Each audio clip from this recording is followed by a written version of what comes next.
Acá estamos de vuelta retomando hermenéutica general y recordando que la semana pasada estuvimos en el punto 5 con la interpretación, ¿se acuerdan? En el punto 5 ya habíamos ingresado con primero el significado natural, después el significado original y nos quedó pendiente el significado general. ¿Se acuerdan lo que era el significado natural o evidente? ¿Se acuerdan el ejemplo de Nicodemo, de la mujer samaritana? ¿Cómo habían entendido ellos? Literalmente las palabras del Señor. Entonces, el punto aquí es aprender a darnos cuenta cuando estamos leyendo algo que es literal o que es metafórico o que es simbólico. Después veíamos en el significado original o histórico 4 preguntas. ¿Qué quiso decir con esto el autor? ¿Qué habrán entendido sus oyentes? ¿Qué circunstancias histórico-políticas y culturales rodean el pasaje? ¿Y hubo alguna razón que motivó esas palabras? Cuando hablamos del significado original o histórico, ¿de qué hablamos? Que nos tenemos que meter en la escena de aquel momento de la historia, de ese momento en donde se está relatando algún acontecimiento o algún hecho. Es como viajar en el túnel del tiempo. Ustedes no se acuerdan del túnel del tiempo, ¿no? Nunca vieron. Bueno, Pablo sí, seguro que Pablo me va a acompañar con el túnel del tiempo. Era una serie. Eran 2 que viajaban en el tiempo y se... Sí, el hombre con cabeza blanca. No, ese es Volver al Futuro. No, ese es Volver al Futuro. Vale, pero por ahí. Ese sería nuestra versión. Sí. Un túnel de colores que se metían adentro y desaparecían. Qué grande, Pablo.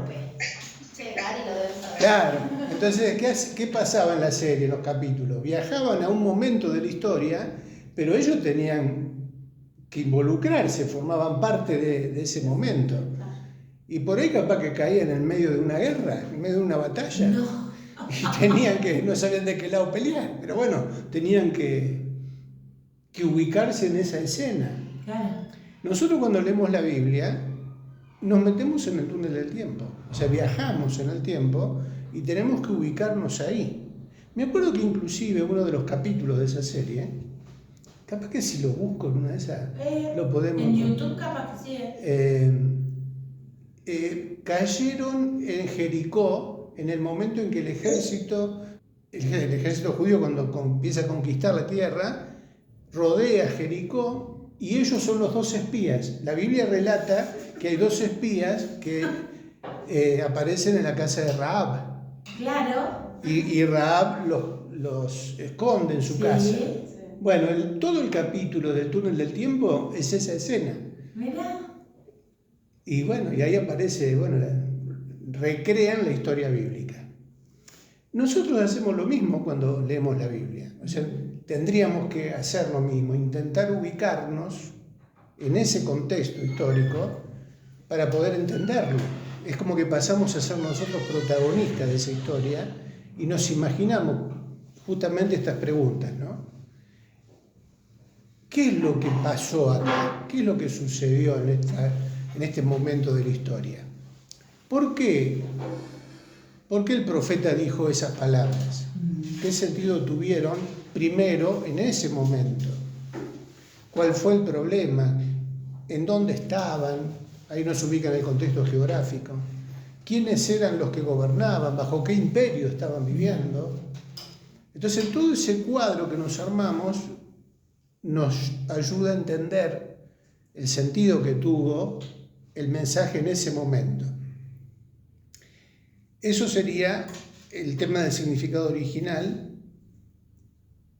Y el último, punto C, el significado general.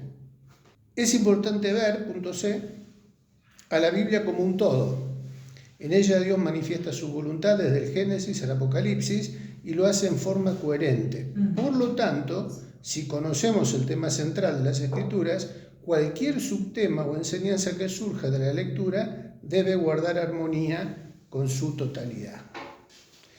Dios no se desmiente ni se contradice, tampoco su palabra. Esto tiene que ver con que la Biblia se interpreta a sí misma. Es otra manera de conocer este principio. Nosotros tenemos acá el tema del significado general. Toda la Biblia apunta a un tema central. ¿Cuál es? Jesús. La salvación a través de Jesucristo. Desde el Génesis al Apocalipsis, el mensaje sobresaliente que Dios quiere que nosotros recibamos es que Él nos ama y que por eso envió a su Hijo a morir por nosotros, para nuestra salvación. Entonces, toda la historia de la Biblia apunta a eso. Ya en el Génesis, cuando se habla de la caída, ¿no? Adán, Eva, la serpiente, la expulsión del Edén, nos habla del origen del pecado. Un paraíso inicial en Génesis que se pierde, el famoso paraíso perdido. Pero ¿cómo termina la Biblia? Con Apocalipsis hablando de ese paraíso recuperado por la obra de Cristo. Entonces, toda la historia de la Biblia habla de la obra de Dios a favor nuestro. Vamos a encontrar en el texto bíblico un montón de historias, hasta historias aparentemente contradictorias entre sí. Por eso hay mucha gente que no quiere creer en la Biblia porque no entiende esas contradicciones. Y ahí es donde nosotros tenemos que, a partir de este curso, de esta guía para estudiar la Biblia, aprender a dar respuestas o aprender a explicar cuál es el mensaje central de la Biblia.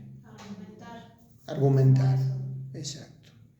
Tenemos otra materia en la escuela bíblica que se llama apologética, o dando razón de nuestra esperanza, que tiene que ver con eso. ¿Cómo explicamos nuestra fe con la palabra de Dios? Y la palabra de Dios tiene respuestas para todos los interrogantes del ser humano. Tenemos que aprender a sacar esas lecciones de la Biblia para poder aplicarlas a nuestra vida y también para compartirlas. Ese, en síntesis, sería el propósito de este estudio. Entonces, la Biblia, como dice ahí, no se desmiente ni se contradice, pero tenemos que aprender a interpretarla para que esas aparentes contradicciones desaparezcan, ¿no? Porque uno dice, pero Dios, me dicen que Dios es amor, que Dios nos ama, pero ¿cómo puede ser que en el Antiguo Testamento mandó a matar gente?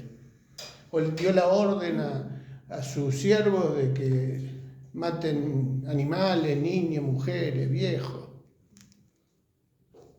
Bueno, si uno lo lee así, sí, es una contradicción. ¿Cómo un Dios de amor puede hacer esto? Pero hay una explicación que tenemos que conocer y aprender a explicar. Bien, y hoy continuamos con el punto D. ¿Cuál es el título del punto D? Herramientas básicas para encontrar el sentido del texto. Bien, herramientas básicas para encontrar el sentido del texto. ¿Y qué tienen allí como ilustración? La Biblia. O un libro, pero... Sí, intenta hacer la Biblia. Bueno, ahí dice, en este punto veremos el uso de 4 elementos importantes. ¿Cuáles son esos 4 elementos ahí en el dibujito? Concordancia, diccionario, texto de referencia, contexto inmediato. Bien, y vamos a arrancar por el contexto inmediato. Herramientas básicas, o sea que acá no necesitamos mucho material complementario, más que un diccionario. ¿Todos tienen un diccionario? ¿Diccionario común y corriente? Sí. Sí. Y si no, en el celular, tienen el diccionario en el celular, para justamente entender el significado real de una palabra. Pero el 1, vamos a leer el punto 1. Contexto inmediato. En ocasiones, el mismo autor explica el significado de sus expresiones, ideas o palabras. Un ejemplo lo tenemos en el Evangelio de Marcos, cuando éste traduce algunas palabras o frases. El apóstol Pablo utiliza el término maduro en 2 de Timoteo 3:17 y en el mismo texto lo explica con las palabras enteramente preparado para toda buena obra. En expresiones como cree en el Señor Jesucristo y serás salvo tú y tu casa, en Hechos 16:31, sería un error interpretar que por la fe de uno el resto de la familia será justificada. En el contexto inmediato posterior, encontramos que Pablo y Silas hablaron la palabra de Dios a todos los que estaban en la casa. Y luego el carcelero y su familia creyeron y fueron bautizados. Bien. ¿Se acuerdan que este ejemplo lo habíamos visto cuando hablamos del contexto? Del contexto inmediato. Sería el último de los principios de hermenéutica, el texto. El texto se interpreta por el contexto. Pero en la primera parte de la definición tenemos un par de ejemplos. En Marcos, capítulo 5, versículo 41, 7:34, ¿lo tienen a mano? Sí. ¿Qué dice Marcos 5:41? ¿Tenés? Sí.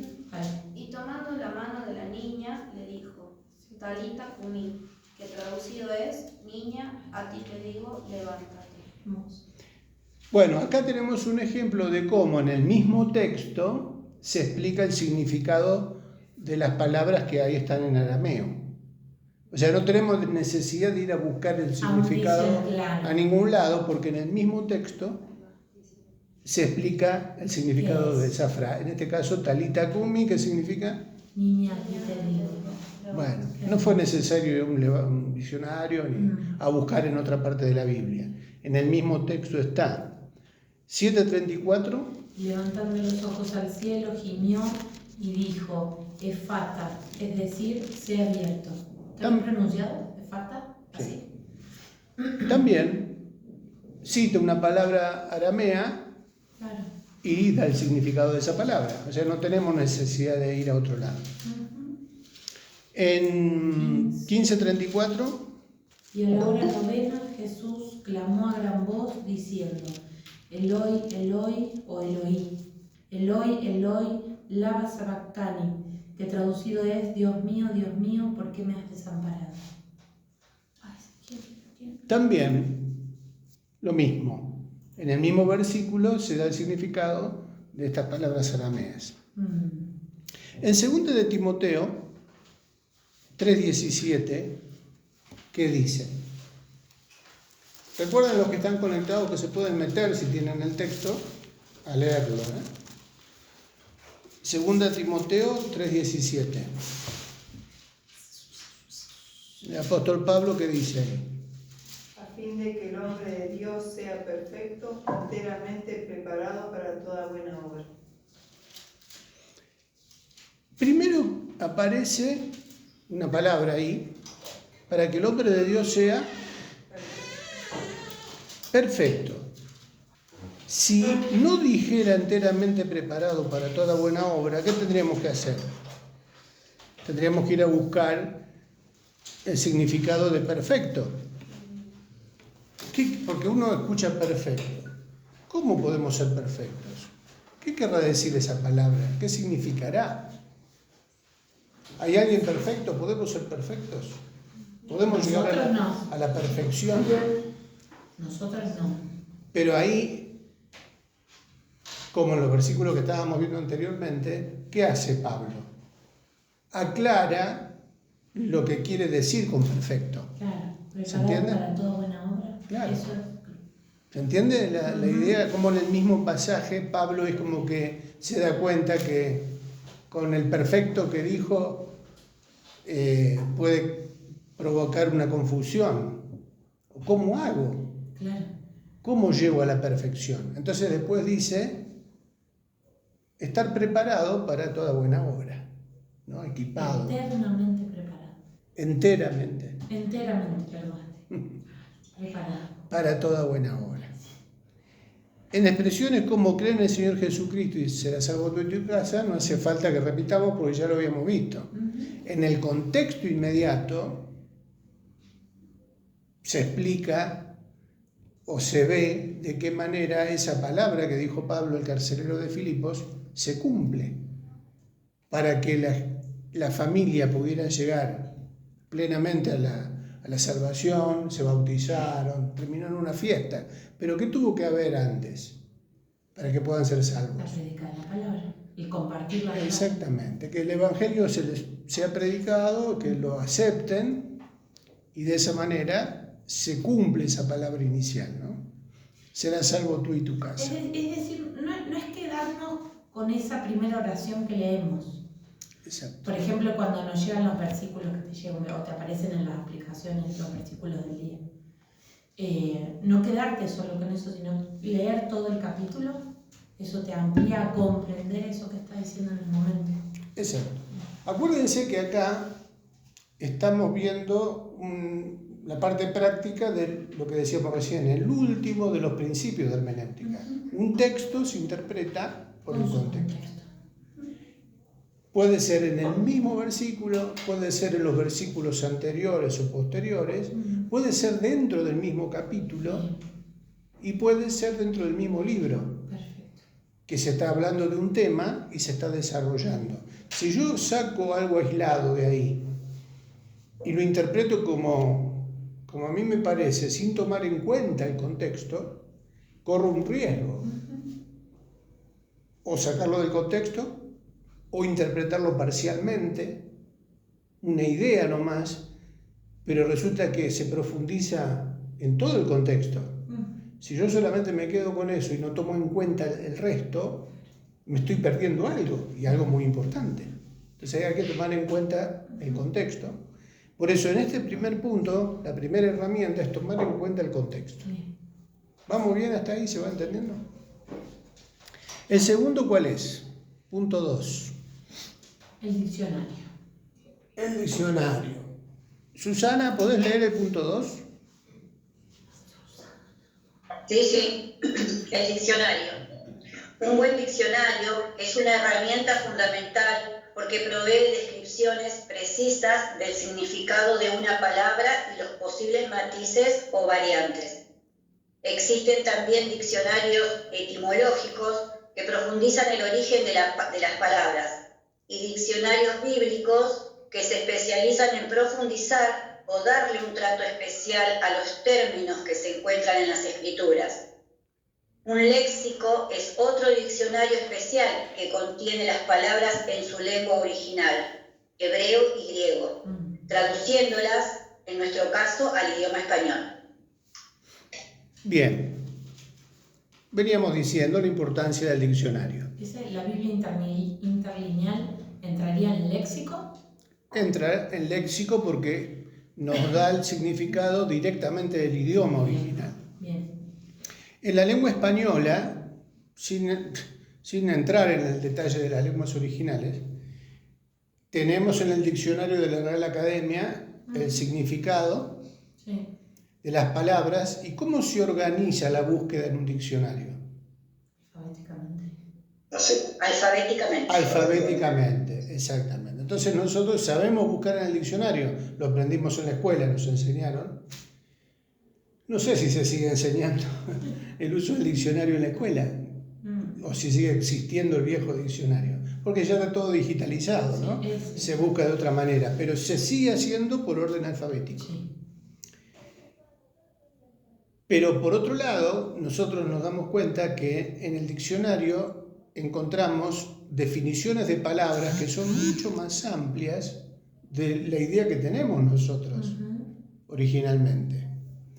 Por eso está bueno, de vez en cuando, repasar, no solo para el estudio bíblico, para todos los órdenes de la vida, qué es lo que significa tal palabra. O quizás palabras que me pasó hoy en el devocional, que lo leía y bueno, tenía el libro gordo de Petete al lado y era, ¿y qué significa esto? Porque por ahí son palabras que hemos dejado de utilizar en nuestro léxico cotidiano y quedaron como medias, y acá sobre todo en la Reina Valera tiene esas como palabras, las concupiscencias. La concupiscencia de la vida. Claro, entonces podemos llegar a tener una idea, capaz que quiere decir esto. Ahora, ¿qué pasa cuando vamos al diccionario?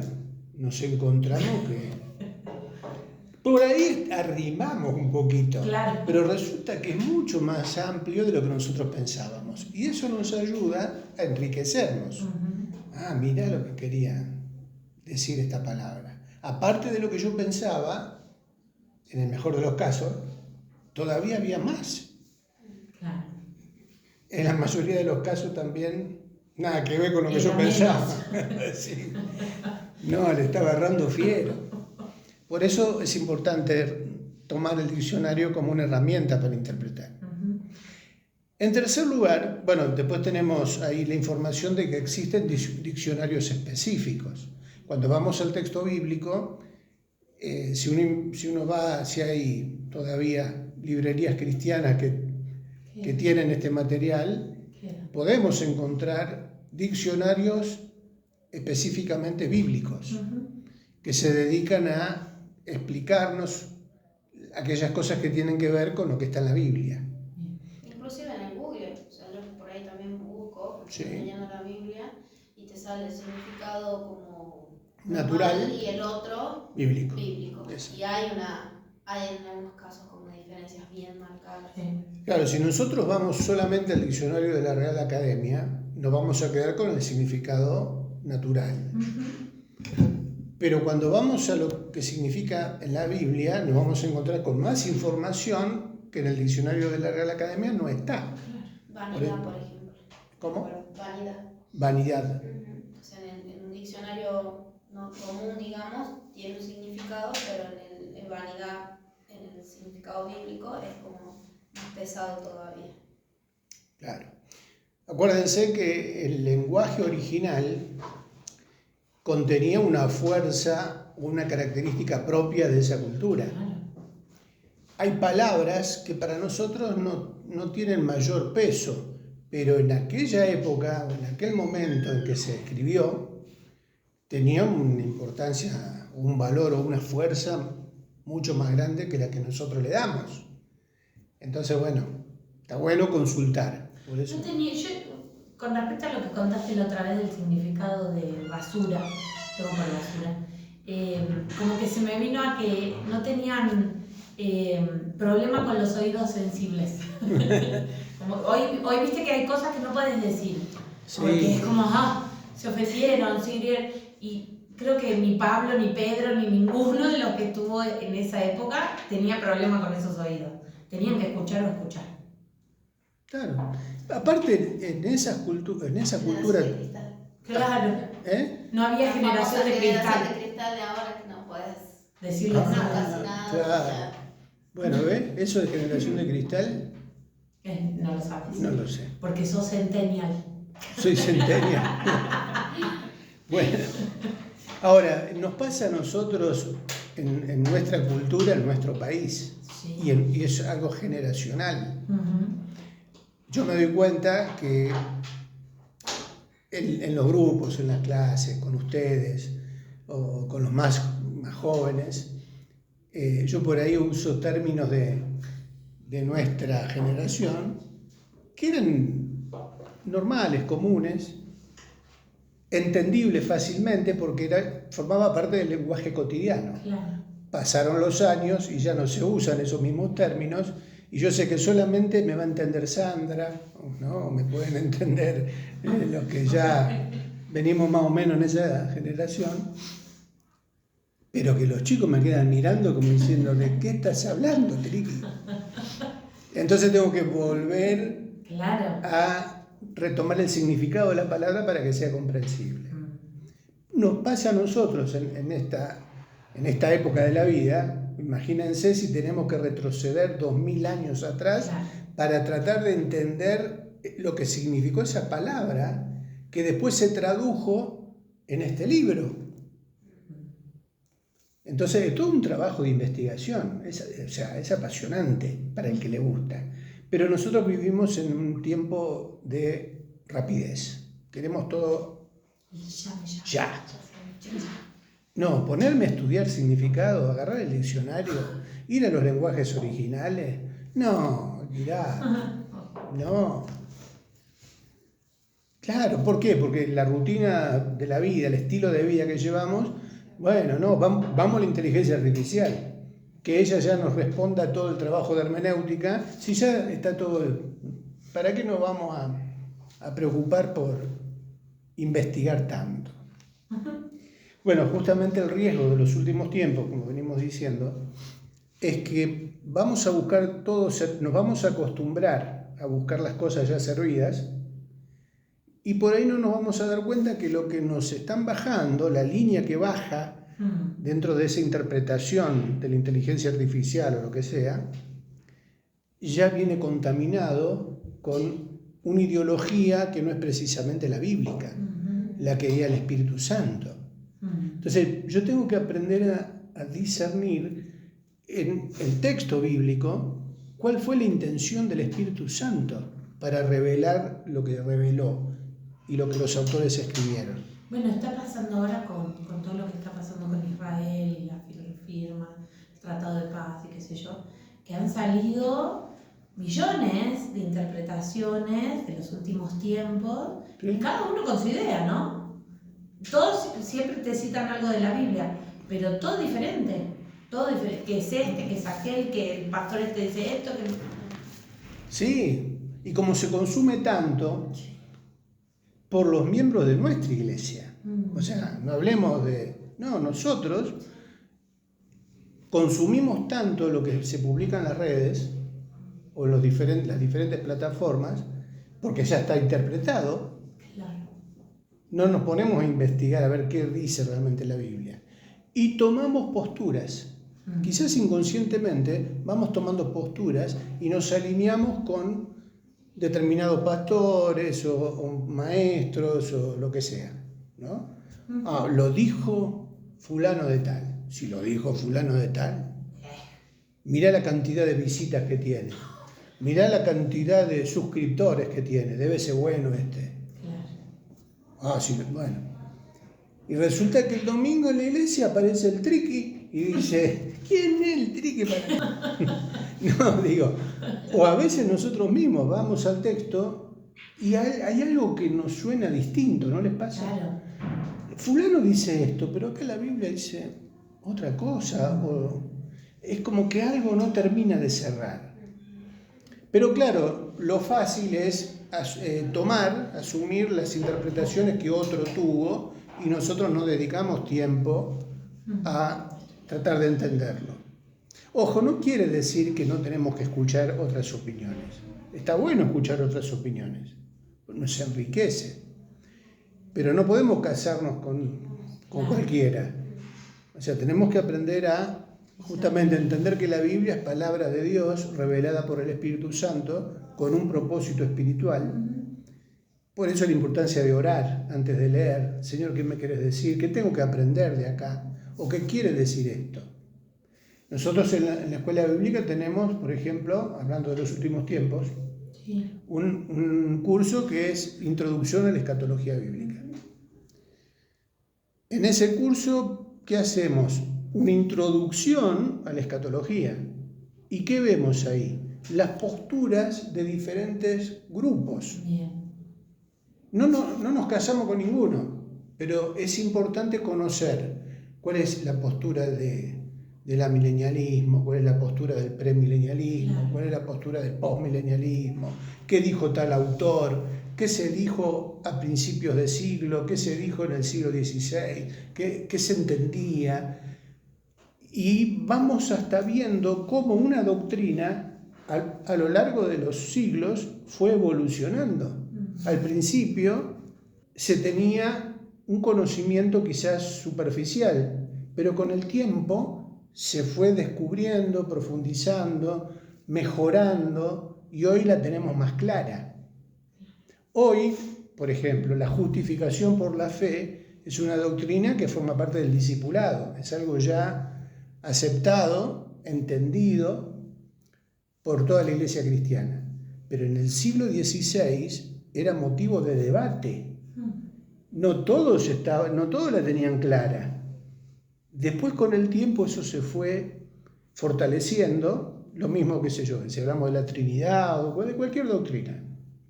Cuando hablamos de escatología, más todavía. Aún así nosotros tenemos cierta ventaja porque vivimos en un tiempo de cumplimientos proféticos. O sea, podemos ver en el noticiero del mediodía. Nos sentamos con Moni a comer, ponemos el noticiero y la comida nos queda por acá. Pero porque, digo, justo estábamos viendo hoy lo que pasó entre ayer, hoy, el tema de la firma de este tratado con Trump y el mundo árabe. Creo que fue ayer. Yo le decía a Moni, este tratado va a durar lo que dura una cucharada de manteca hay algunos que dicen en el que hocico. 3 días se rompe. Bueno, sí. Es tan frágil todo y es tan inestable todo, pero ¿a dónde nos lleva? Porque justamente, ¿cuáles son las preguntas que surgieron de hermanos en la fe? Triqui, ¿esta es la firma del pacto del anticristo? Paz y seguridad. Claro, bueno, también. Pero es como que este funcionario que estuvo trabajando ahí con Kushner, Sí. ¿no? Kushner, el yerno de Trump. El yerno, Gillet, que es judío. Que es judío. Ahí está, ¿ves? Este es el anticristo. Judío, qué sé yo. Pero nos quedamos con una parte de los datos, pero Claro. faltan completar con cosas que en realidad no cierran, porque dice que del amor de las mujeres no hará caso. Sin embargo, este hombre está casado con la hija de Trump y tiene 3 hijos. Entonces algunos dicen, no, tiene que ser o gay o alguien identificado con la ideología de género, porque dice que del amor de las mujeres no hará caso, este ya tiene hijos, y hay un par de cosas más como que dice, no, entonces este no es. Claro. Entonces ya se va descartando. Pero para descartar yo tengo que tener información. Conocer, claro. Claro, tengo que conocer lo que está acá. Bueno, como ejemplo surgió esto. Pero digo, vieron que no es tan sencillo. Sin embargo, hay gente, hermanos en la fe de diferentes lugares, que están preguntando, y entonces quiere decir que ahora hay que contar 3 años y medio y se va a violar este pacto. O que lo toman como el pacto que firma el anticristo cuando empieza el periodo de tribulación. No. Bueno, no vamos a meter una escatología, estamos hablando de Claro, ese es el plan. Pero digo, ¿vieron cómo Qué peligroso. se pueden tomar cosas que están pasando en la actualidad con cosas que están en la Biblia y sacar conclusiones equivocadas? No nos apuremos. Dediquemos y lo que tiempo. puede causar en la gente, Claro. que puede hacer como pasó en otras generaciones, que fueron desastrosas. Nos quedamos mucho acá con el diccionario. Vamos a la concordancia. En realidad la concordancia es parecida al diccionario, pero ¿en qué sentido? En que también se utiliza con el método alfabético, el orden alfabético. Sí. ¿Saben lo que es la concordancia en la Biblia? Hay Biblias que vienen con concordancia. Sí. No sé si ustedes tienen Biblia con concordancia. No, me suena la palabra concordancia, algo que concuerda. O sea, Sí. que No, ¿en tu Biblia no tenés al final una concordancia? Préstame tu Biblia. mi Biblia, por lo que estaba chusmeando hace rato, que tiene como una especie de diccionario. Esa Bueno. es la concordancia. Bueno, Fíjate la primera página. Bueno, la mía tiene, por ejemplo, Concordancia. la primera palabra de concordancia. bueno, vieron que en muchas, casi todas las Biblias, depende de la edición que uno tenga, ¿no? Vienen con concordancia. Bueno, vamos a leer para no gastarnos mucho. La concordancia. Esa herramienta provee una lista de palabras en orden alfabética y reúne todas las referencias sobre esa palabra. Normalmente usamos la concordancia cuando queremos ubicar un versículo y recordamos solo una o algunas palabras del mismo. Pero también es útil cuando estudiamos la vida de un personaje. Queremos localizar todos los textos que lo mencionan. Y de la misma manera, cuando estudiamos un tema específico, la concordancia también proporciona algunas definiciones o sinónimos que ayudan a entender mejor. Y hasta podemos ver cómo un término puede significar algo totalmente distinto según el pasaje donde se encuentre. Bien.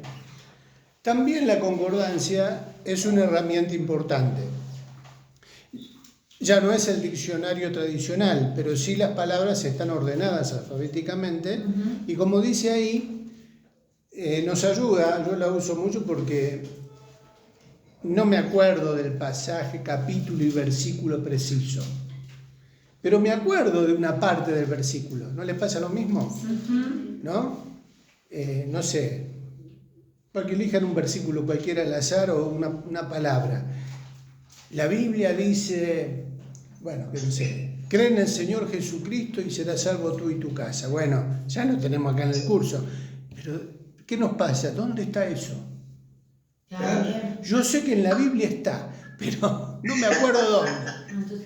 Entonces, ¿qué hacemos? Vamos a la concordancia y elegimos alguna palabra típica de ese versículo que recordamos. Por ejemplo, creer. O salvo, la palabra salvo. Entonces voy a la concordancia y solo busco la palabra salvo. ¿Qué me va a aparecer ahí cuando llega la palabra salvo en la concordancia? El versículo. Todos los versículos. Pero me van a aparecer no el que yo quiero encontrar solamente, ¿se entiende? Sí. Me van a aparecer todos los versículos en donde aparece la palabra salvo. Y salvar. ¿Se dieron cuenta? O las palabras parecidas, Claro. ¿no? Salvo, salvar, salvador. Y te aparecen todos los textos bíblicos donde aparece esa palabra. Entonces ahí se me redujo mucho la búsqueda, porque ya en alguna de esas palabras, en esa lista, algunas de las palabras que están ahí, me van a citar el versículo que yo estoy buscando. ¿Se entiende cómo se usa?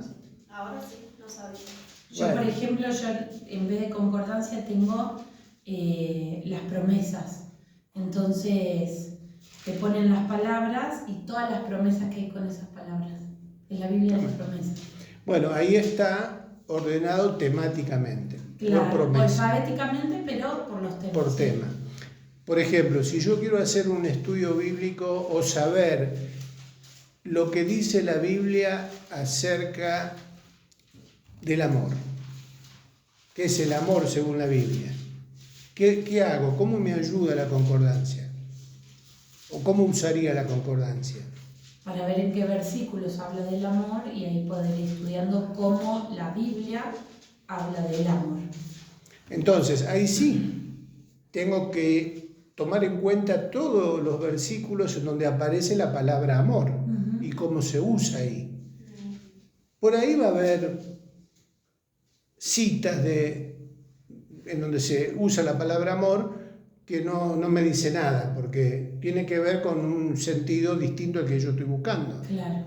Es más, la misma palabra, como dice en el apunte, hasta podemos ver cómo un término puede significar algo totalmente distinto según el pasaje donde se encuentre.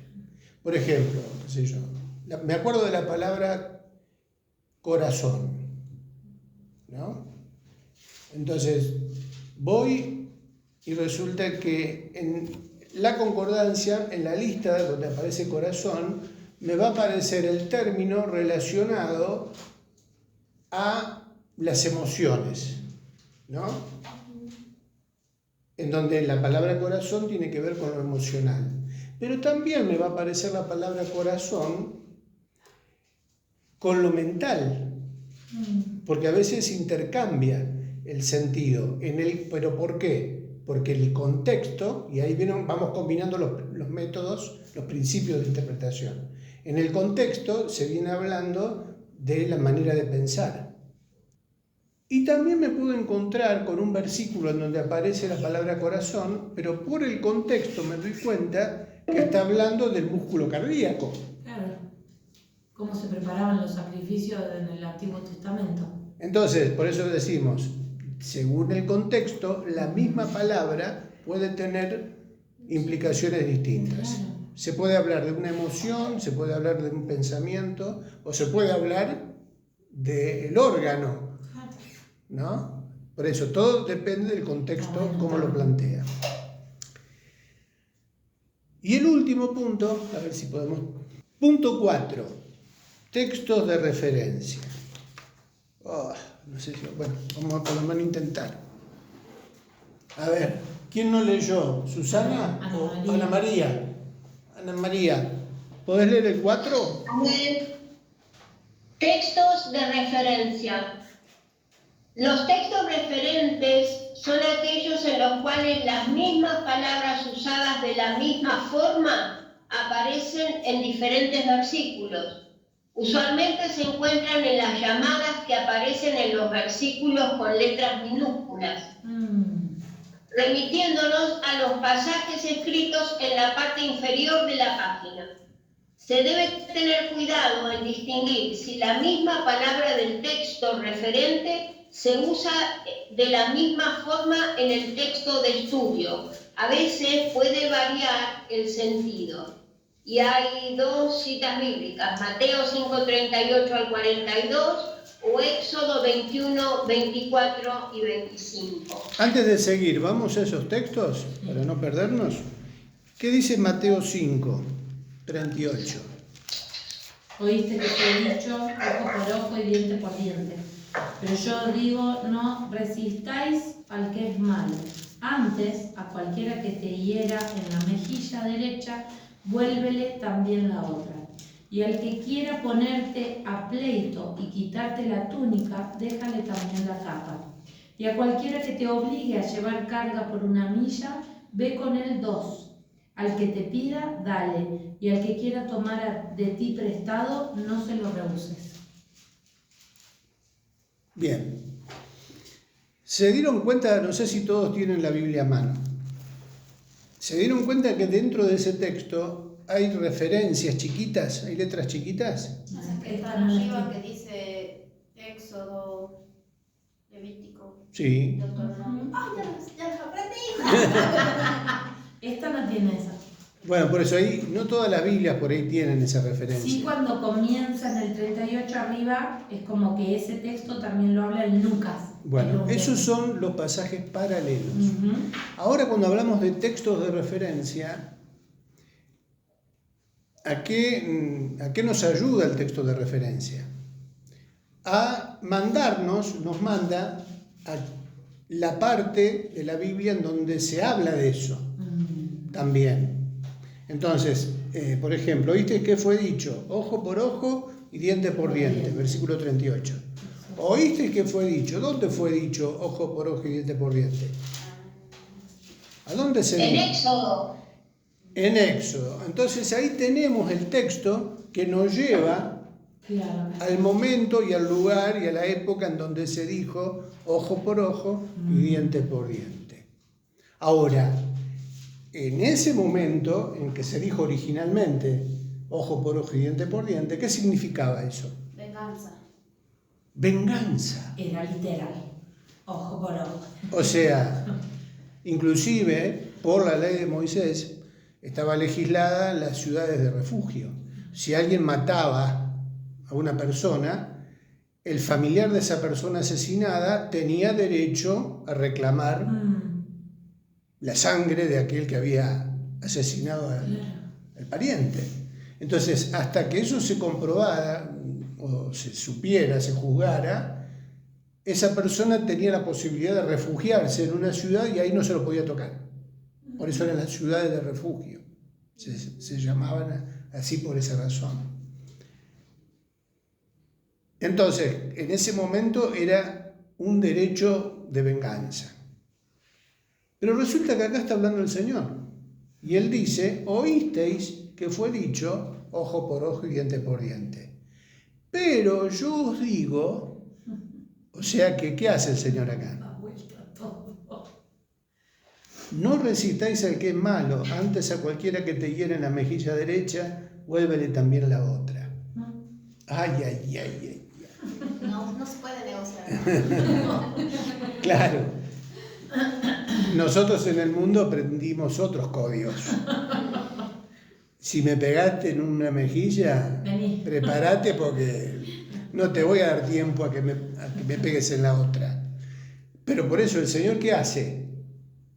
Modifica ese código del mundo, pero que en su momento estaba aprobado, era legal. Pero ahora ya el Señor cambia. Trae la gracia. Bueno, pero bueno, estamos hablando del significado del texto, estamos haciendo el estudio del texto, estamos hablando de los textos de referencia. Más o menos se dan cuenta qué sentido tienen esas letritas allí. Es para llevarnos al texto o a los textos, porque puede haber varios, que están hablando de ese tema, ¿no?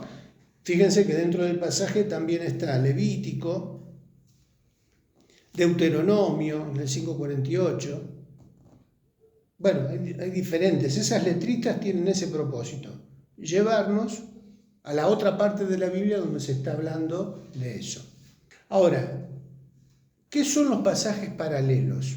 A diferencia, bueno, no sé si los leímos ahí. ¿Podemos seguir leyendo, Ana María? También pueden ser tomados como textos de referencia los que aparecen debajo de los títulos que subdividen el texto y que son conocidos como pasajes paralelos. En este caso, no es solo un versículo, sino todo un pasaje que registra un hecho o enseñanza. En algunas versiones aparecen referencias temáticas, o sea, una pequeña lista de diferentes pasajes que, aunque no utilizan las mismas palabras del texto leído, tratan el mismo tema. En ocasiones el mismo texto cita un pasaje del Antiguo Testamento para fundamentar la idea que está desarrollando. Juan 6:31 y 45. ¿Tienen Juan 6? 31. Nuestros padres comieron el maná en el desierto, como está escrito. Pan del cielo les dio a comer. Texto de Juan, pero fíjense que está haciendo referencia de algo que sucedió en el Antiguo Testamento, en el desierto. Entonces nos lleva al pasaje donde pasó eso. El 45. Escrito está en los profetas y serán todos enseñados por Dios, así que todo aquel que oyó al Padre aprendió de él viene a mí. Escrito está en los profetas. O sea, ¿qué está haciendo el Señor acá? Cita. Está haciendo referencia de algo que está escrito en los profetas. Es como el triqui cuando no se acuerda de un pasaje que dice, allá está, pero está en los profetas. No dijo puntualmente, claro, porque en esa época no había capítulos ni versículos, ¿no? O sea que yo no puedo zafar. Pero el Señor dice, está escrito en los profetas. O sea, escrito está escrito. Hay un pasaje en donde se está tratando ese tema. 5 minutos. Hermano, ¿no será el 35 en vez del 45 al que hace referencia al mismo pasaje?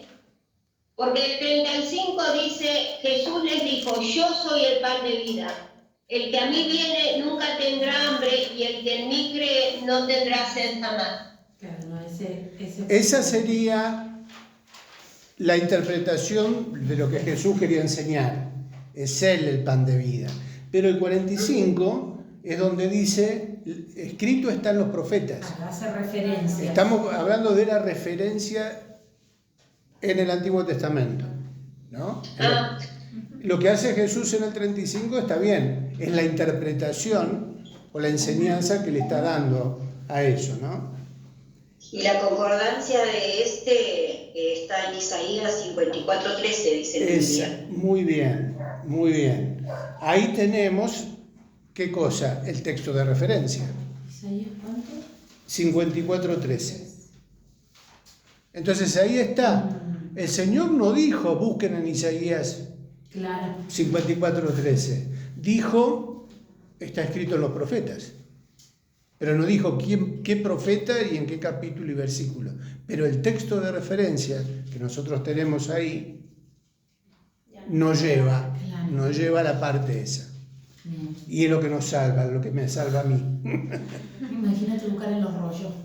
O sea, son herramientas que nos ayudan a ir rápido. Ah, mira, lo que está escrito acá estaba en Isaías. Y en Isaías dice, y todos tus hijos serán enseñados por Jehová, y se multiplicará la paz de tus hijos. Bien. Ya no nos queda mucho para seguir avanzando, porque lo que sigue nos va a llevar un tiempito. Pero si ustedes tienen al final de la hojita el recuadrito que dice trabajo práctico, no te quejes. Ahí estoy poniendo Hay una... pero bueno, vamos a hacer el 2, uno fácil, un ejercicio fácil, como tarea, que es el título de la cruz. Ok. Vamos a encontrar en los evangelios el pasaje donde Jesús es crucificado y se le pone el cartel. Pero el ejercicio, ¿en qué consta? En armar por ustedes mismos un título que unifique todo lo que se está escribiendo en los diferentes evangelios. Si ustedes prestan, ahí están esos son los pasajes paralelos. Entonces, ¿cuál es la tarea? Buscar en los pasajes paralelos de los 4 evangelios El nombre de ese cartel. qué aparece en el cartel. Y ustedes se van a dar cuenta que no todos los carteles están escritos de la misma manera. Okay. Tienen el mismo mensaje, pero hay detalles que otros omiten. Hay palabras que otros omiten o que otros agregan. No es el mismo texto en los 4 evangelios. Entonces, ¿cuál sería la tarea? Armen por ustedes mismos un título que metan todas las palabras que están registradas en los 4 evangelios. Okay. ¿Se entiende? Sí. No es complicado. Se corta. Oramos y nos vamos. Gracias, Señor, por este tiempo. Gracias. Rogamos que tu Espíritu Santo nos ayude, nos desafíe y nos aliente a aprender cada día más de tu palabra, a entenderla cada día más y a enriquecernos con eso. Rogamos que nos acompañes en el regreso a casa y te quedes con cada uno de nuestros hermanos. En el nombre de Jesús lo pedimos. Amén. Amén. Amén. Llegaste.